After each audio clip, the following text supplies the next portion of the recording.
Okay, here's the difference between, you know, a more inexpensive one that a shop might buy.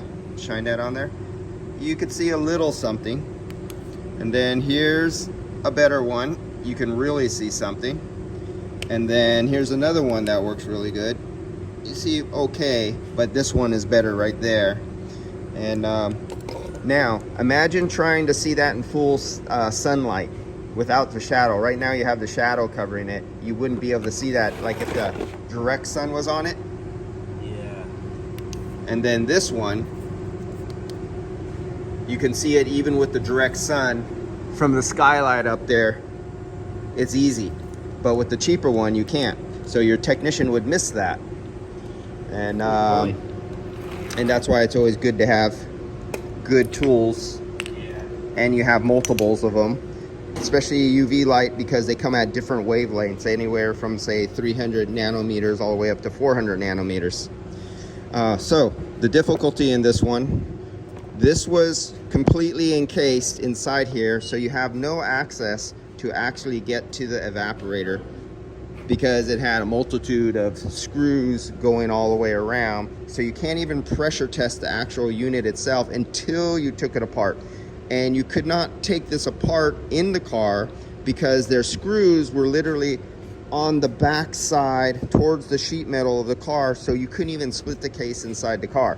So you had to take it out. And to take it out, this is the part that goes through the floor of the car, and there is a big metal heat shield here where the muffler was. So the exhaust had to be taken down from under the car, and we're looking up, like if you were laying down on the ground looking up at the bottom of the car through the sheet metal. This is where the sheet metal is sealed. Here's your drip tube for your liquid water and your condensation to come out. Then you have these clips right here that are only one-time use. Many guys try to reuse them, and they do reuse them, and every now and then they break on them or pop back off. You do not reuse these clips. You always get new ones. These clips are on here and clipped on. You cannot pull this case off unless you get that off. Well, even once you get it back, then you could separate this case and look inside. Now we can get in there to the evaporator, the heater core. And here is, this is gonna have to be lined up, and the technician, he's a body man, he doesn't do this a lot. I gotta make sure that this is gonna, he's going to probably have to take it to a mechanical shop, and they're going to have to correctly clock, because these are stepper motors. Like, these are little motors, but they also have potentiometers, and you want to seat them in their correct position. So you go through the scan tool, and it will seat them, and it'll move them, and then it'll bottom out, and it'll say, okay, that's 0. I'll take this as my 0 point. And then it'll seat them, and it'll go all the way in the other direction, and it'll seat them in the other direction. If I could get that on there. It'll seat them in the other direction. Okay, that's my 0 point. That's my 100% point. This is my middle point.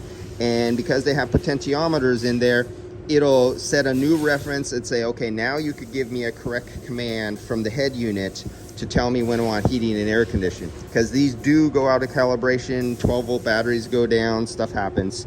And so you have to set them through a calibration mode. Here's your resistor that drops the voltage and dissipates the heat. It's in the airflow, and you can see the airflow here.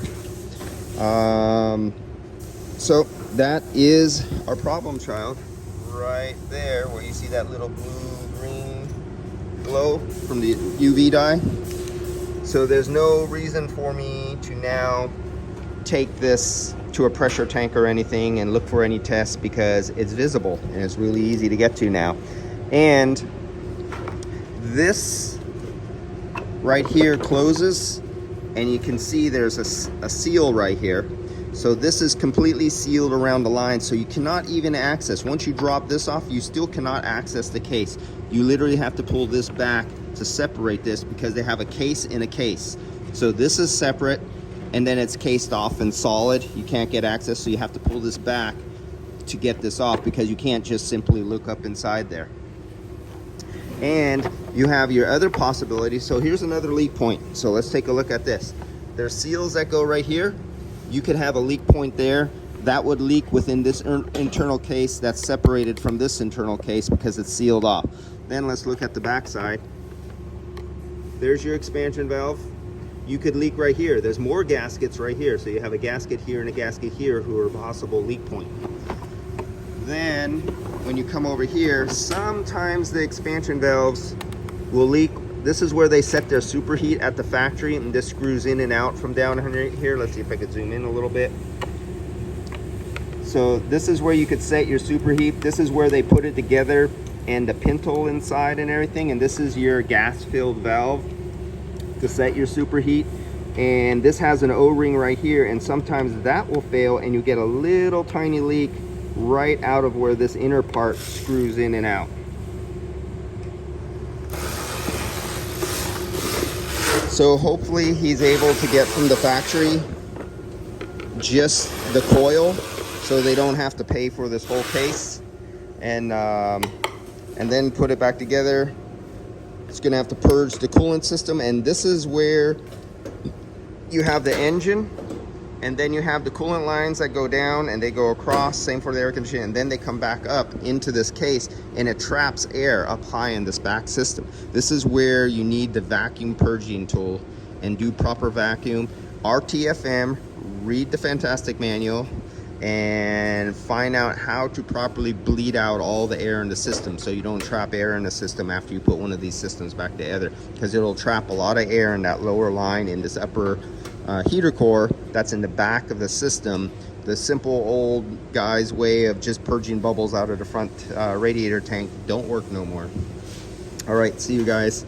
So this was from the videos I did yesterday on this vehicle. That was a lot of work to get there. This repair in a dealership, this would be a $3,000 repair or more to get to this and do this. All right, see you.